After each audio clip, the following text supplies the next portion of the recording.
Aduh. Lo ngapain Dan? 38 derajat. Udah kayak... Lo hari ini kayak mau jalan-jalan ke Afrika lo. Kenapa? Terlalu keren ya? Iya. Gue tadi mau pakai baju warna-warni Hawaiian, tapi begitu gue lihat tuh, gue agak rapian dikit. Oke, bentar kita sapa warga konteks. Halo warga konteks. Selamat berjumpa kembali sama gua Jo, dan kemudian... Halo. Apaan? Kan lu ngomong, gue potong jadi gue begini-begini aja gitu loh. Terus. Oke, hari ini gue nggak sendiri. Kayak biasanya kalau di luar konteks gue sendiri. Kali ini gue sama Ki, Ageng, Dandi, Mahendra Tunggadewa, aktivis jalur Gunung Kemukus. Dan lo kemarin sempat nonton debat nggak? Hampir tuh. Nggak, pertanyaannya gini, lu nonton debat apa nggak ada hampir? Kalau hampir berarti nggak nonton lo. Iya. Nonton. Dengan amat terpaksa. Terus. Gue cuma nonton yang begini-begini tuh. Tapi kayaknya kalau gue ngerasa debat ini kan ada 5 kali harusnya nih. Debat capres 3, masyarakat kayaknya nggak nunggu debat capres dah. Debat cawapres. Oh iya. Kalau menurut lu gimana kemarin? Ya, yang cawapres apa yang kemarin nih? Yang kemarin. Oh. Gue cerita sedikit boleh nggak? Boleh. Oke, jadi gini. Sebenarnya gue gamang waktu gue mau nonton itu. Gue nonton rekamannya. Oh, lu nonton rekaman. Oke. Kenapa? Karena gue bilang gini. Ini pasti situasinya adalah ini panggung jadi panggung mempermalukan diri sendiri. Oke. Membuka buku lama. Iya, Ya. gitu kan. Jadi Kalau kata Ganjar saling membuka buku lama gitu ya. akhirnya pas gue nonton, bener kan? Gitu akhirnya kan gitu. Ya, ini sebuah tontonan yang nggak memberikan tuntunan gitu Ya. kira-kira. Bahasa TVRI banget gitu. Monyong-monyong soal TVRI. Hari ini siapa sih narasumber kita? Amin. Bukan. Bukan. Sepertinya Anda sudah mengarah ke sudah mulai menjatuhkan pilihan sepertinya ya. Iya. Kemarin Anda masih mengatakan saya netral. Oh, netral. Ini betul. tapi di dalam bawah sadar amin. Gitu ya. Di bawah sadar amin ya. Katanya ganti. Ganti. Nggak amin, kobul sekarang. Oh, cool. Iya. Nggak boleh amin, Nggak kobul. boleh. Gitu. Oke. Narasumbernya? Narasumber kita itu orang TVRI, Oke. jurnalis senior. Nggak usah disebutin namanya nanti. Oh iya, nggak seru. Uniknya adalah dia di 2019 mengambil peran di debat capres. Asik dong buat kita aja ngobrol. Tapi kita gantian ngobrolnya. Dia ngapain jadi debat capres tuh? Nanti lo akan tahu. Oke. Tapi yang jelas hari ini gue minta bantuan sama lo. Kita gangbang dia. Oke. Gue 15 menit aja. Oke. Gue nggak usah lama-lama. Oke. Gue kasih lo yang lebih toku, main yang lama kayak gitu ya. Iya. Oke. Terus? Kalau gitu kita panggilkan saja. Oke. Narasumber kita, Imam Prayit. Silakan. Oke. Gue cabut dulu ya. Ini kan kerjaan lo. Iya. Lihatin nih, yang muda malah nggak tahan lama.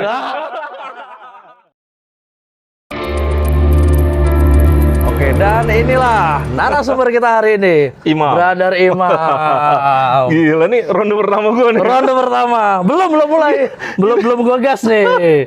Ini hidup gue berat banget hari ini. Berat. Ampun. Bro, senior. sebelum lu duduk di hot seat. Jadi kalau di luar konteks itu ada hot seat 15 menit. Oke. Gua akan jelaskan rules-nya nanti. Iya. Tapi boleh dong. Lu sekarang ada di sini. Lu kan dulu dilihat di TVRI. Tapi habis itu ngilang. Lu kemana? Gue sebelumnya di industri digital. Kayak lo punya nih. Di R66 Media. R66 Media. Terus belakangan. Udah enggak. Gue resign sekarang bantu ketua umum P3. Untuk komunikasi publik sama juru bicara. Karena memang fokus lu selain jurnalis di public speaking ya. Public speaking. Iya. Terus sekarang di TPN Ganjar Mahfud. Jadi apa? Wakil Direktur Eksekutif Komunikasi Politik dan Juru Bicara. Karena lu yang ngomong lu di TPN Ganjar, boleh dong gua ngomong. Gua nanya soal bebas, Ganjar. Nih aktivis 98 nih dua-duanya. 15 menit hot seat, aturannya gini, Bro. Iya. Ini pertanyaan satu arah. Gua nanya sama lu nggak boleh balik nanya sama gua. Itu gitu. yang pertama. Ntar gue bikin acara sendiri deh biar iya. Yang kedua, gua izinkan gua bertanya apapun dan lu boleh menjawab apapun. Pertanyaan ketiga, kalau lu nggak berani jawab, atau nggak mau jawab, skip. Lu boleh ngomong skip. Iya. Deal ya? Deal. Fair enough. Tapi biar kayak KPU lah. Pertanyaannya mana? Nah. Ini kalau ada kayak Oke, masih disegel ya? Masih disegel ya? Wah. Tapi ini lebih ngeri dari KPU loh. KPU tuh durasi 3 menit, Bang. Durasi ini 15 menit. Enggak, kalau gue masih 15 menit masih agak slow gue main. Oh, iya. Karena gaya anak muda lah ya. Iya. Nanti sampai yang tua loh. Itu. Jadi saking bercandaannya gini, kita tahu kan Tan Malaka. Tahu Tan Malaka kan? Yoi. Lu tahu nggak yang nganterin sunat Tan Malaka siapa? Itu Dandi. Itu Dandi. Sebelum dia menyepi di Gunung Kemukus. Sebelum menyepi di Gunung Kemukus. Ngeri. Oke, 15 minute hot seat di luar konteks. Oke. Dimulai dari sekarang. Oke. Bismillah. Mas Imam. Ya, Mas Imam kan termasuk jurnalis senior nih. Semoga. Sebagai seorang jurnalis, apa yang membuat lo bergabung ke TPN Ganjar Mahfud? Kenapa nggak ke kubu lain? Momentum. Oke. Biar nggak terlalu normatif ya. Memang momentumnya di situ karena gue di P3. Ya. Kemudian P3 menurut hasil musyawarahnya mengusung Ganjar, hasil musyawarah kelima P3 di Jogja mengusung Ganjar, karena itu juga gue ditugaskan untuk membantu tim pemenangan nasional Ganjar Mahfud. Oke. Tahun 2019, lu sebagai pembawa acara bareng Mbak moderator bareng Mbak Ira Kusno. Boleh dong dikritisi apa yang membuat debat kali ini dilihat masyarakat tanda kutip agak beda. Emang bedanya di mana formatnya? Apa termasuk gara-gara ada wacana nggak ada debat cawapresnya atau gimana? Apa yang bikin lo lihat beda debat kali ini? Kalau gue lihat mekanismenya sebenarnya relatif lebih baik. Nih gue kalau fair enough dari sudut subjektif gue, 2023 debatnya lebih baik mekanismenya daripada 2019. 2019 gue ngerasa masih normatif banget. Sebenarnya itu juga tanpa mengurangi rasa hormat ya. Di sekarang tuh tektoknya lebih banyak, jadi kan jual beli idenya lebih banyak. Dan yang membedakan menurut gue aktor. Kalau kita lihat dulu kan Pak Jokowi, Pak Prabowo. Bukan tipe pendebat kayak Pak Anies dan Mas Ganjar. Kalau sekarang aktornya lebih bikin seru. Kalau lu bilang soal tektokan tadi, bro. Masyarakat melihat performa Ganjar kali ini agak datar. Menurut lu gimana? Kalau masyarakat melihatnya main aman, beda sama capres lain, dua capres lain yang ibaratnya saling tabok-tabokan ya. Ini kalau masyarakat kan subjektif ya.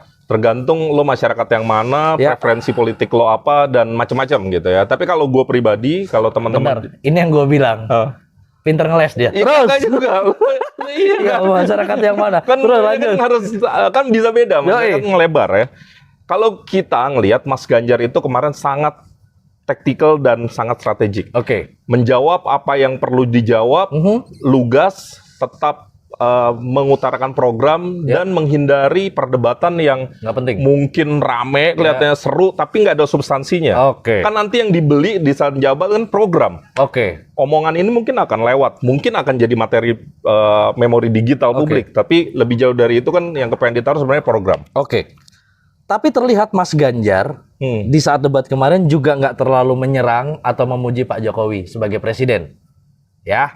Nggak terlalu beda sama kemudian Pak Prabowo yang kelihatan muji kayak gitu. Kalau Jokowi ini, yang satunya juga gitu, sebalikan. Nah, pertanyaannya kenapa Mas Ganjar melakukan itu padahal kalau di konten-konten kampanye itu pedes banget. Mas Ganjar ingin sebenarnya proporsional. Yang bagus dari Pak Jokowi didukung, contoh IKN. Makanya Mas Ganjar kan mengkonfirmasi kepastian. Mas Anies nih pasti nolak IKN nggak? Karena kalau gua pasti dukung IKN. Tapi yang kurang dari Presiden Jokowi itu juga nggak boleh lolos dari kritik. Itu yang dilakuin Mas Ganjar. Ini gue boleh mengada-ada nih. Boleh. Ya, boleh mengada-ada. Sepertinya kelihatan kemarin kayak ada tanda kutip berbagi peran dengan kubu Anies untuk mukulin kubu Prabowo, ya. Enggak. Nah, soalnya kelihatan kubu Anies sama Prabowo banyak debat, sama Pak Prabowo-nya nggak seperti Mas Ganjar. Jangan-jangan ini strategi nanti ibaratnya bahasanya gini, udah bro, kita tabokin satu biar nanti putaran kedua kita doang dua. Kayak gitu nggak? Nggak ada strategi itu. Nggak ada. Nggak ada sama sekali.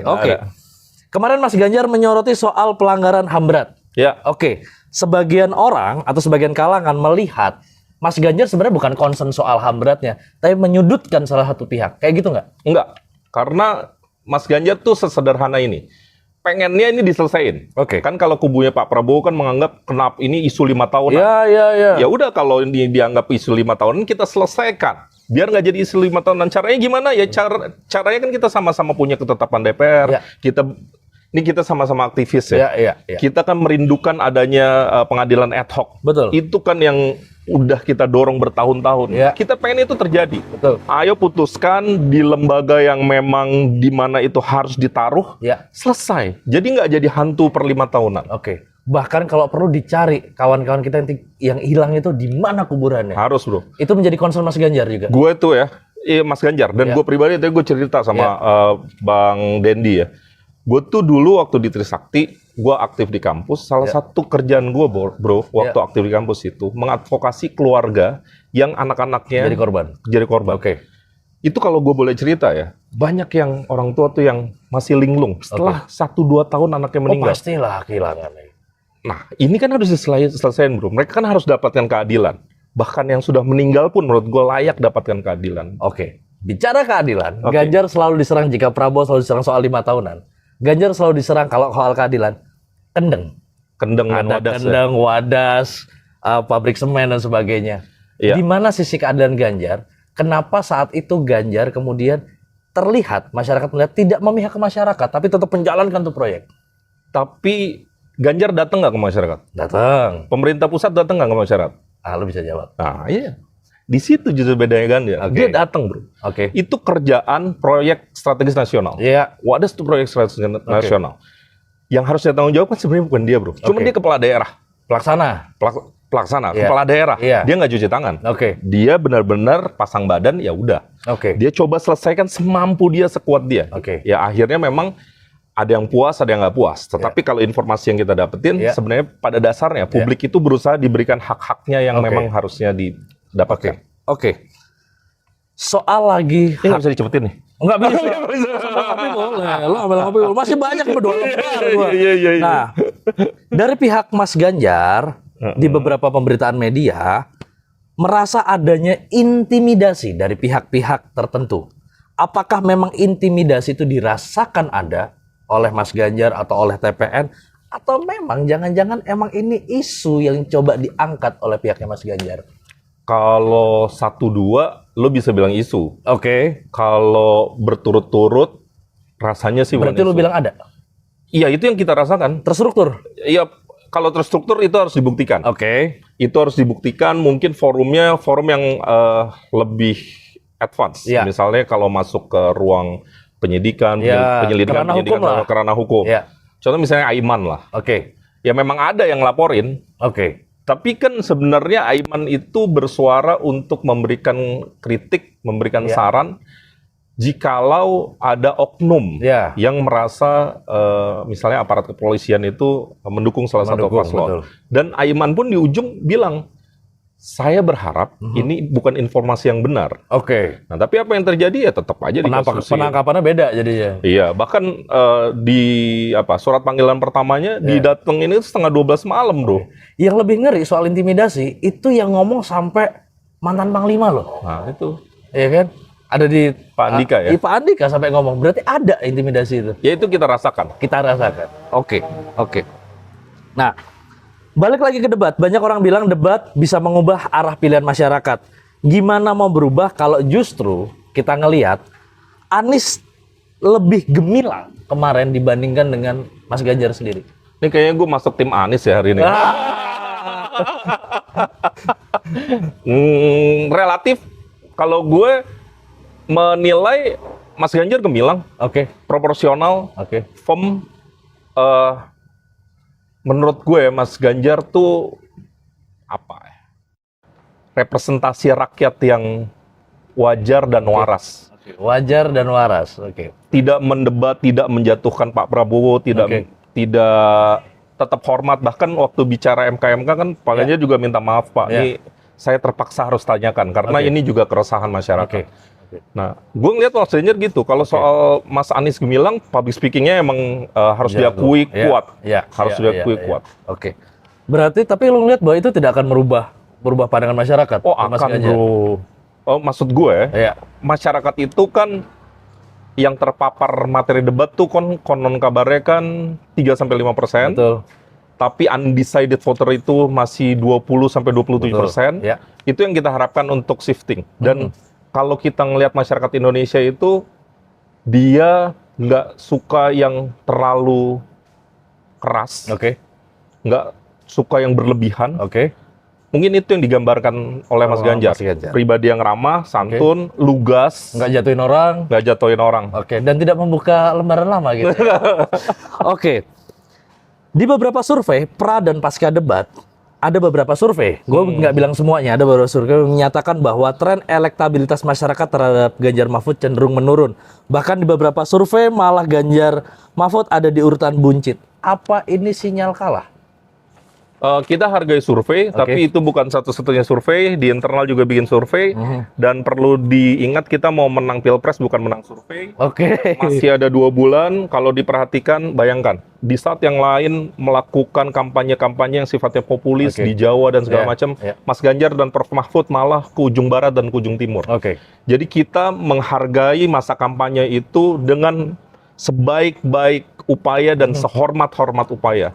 Kita datengin yang paling ujung, yang dianggap nggak usah diajak ngomong, tapi justru kita datengin untuk pertama kali. Dan ini belum selesai, bro. Belum, masih on proses. Masih 2 bulan. Gue masih melihat lagi di debat kemarin, mau tidak mau, kita harus melihat bahwa ada semacam kedekatan sendiri, keharmonisan antara Mas Ganjar dan Mas Anies. Apakah menurut elu, jika salah satu pihak gugur di putaran pertama, maka ada kemungkinan untuk suara saling dipindahkan? Kalau ngomong jika, itu kan hypothetical question ya. Iya. Siapa tahu kan antar tim ses ketemu, bro, kalau ini pindahin ke gua atau apa. Di politik tuh emang sangat mungkin terjadi. Sangat mungkin terjadi. Berarti bisa saja? Bisa saja? Bisa. Kalau lu bilang bisa saja, berarti tidak bisa ke yang satu lagi dong? Ya, tentu masih panjang kan? Masih panjang, masih bisa ngobrol.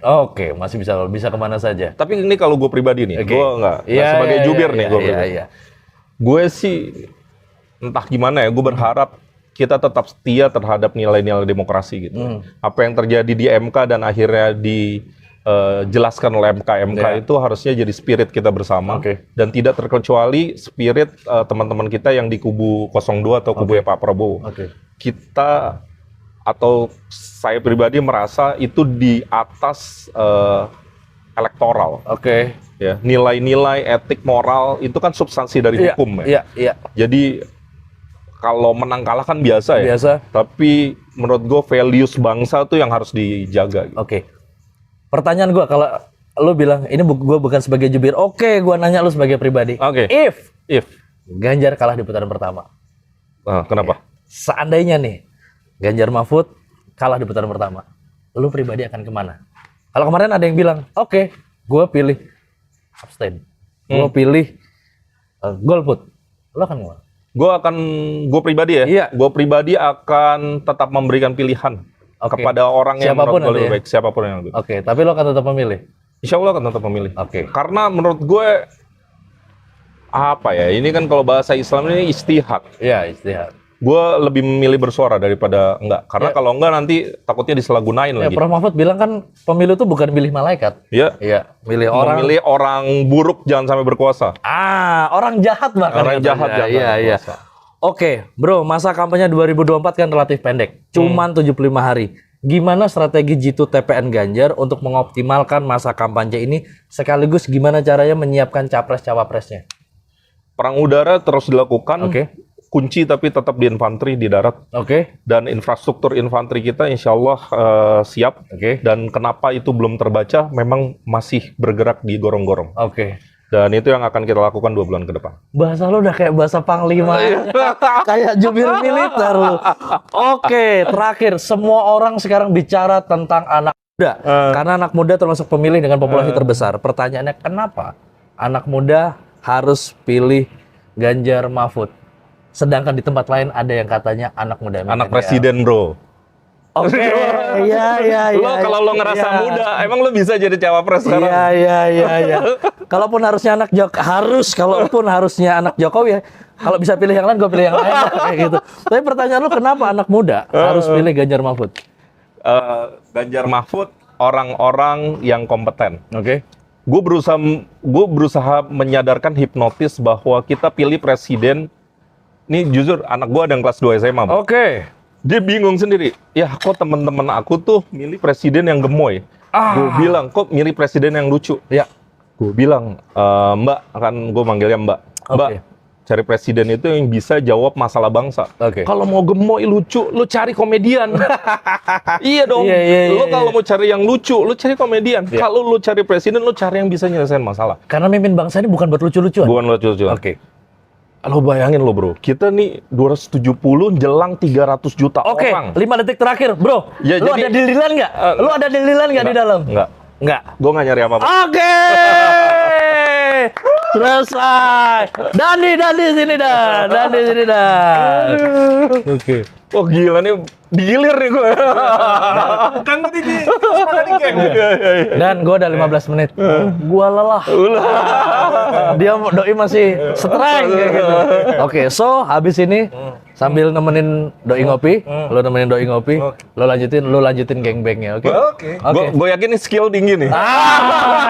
Thank you bro, thank you. Aduh.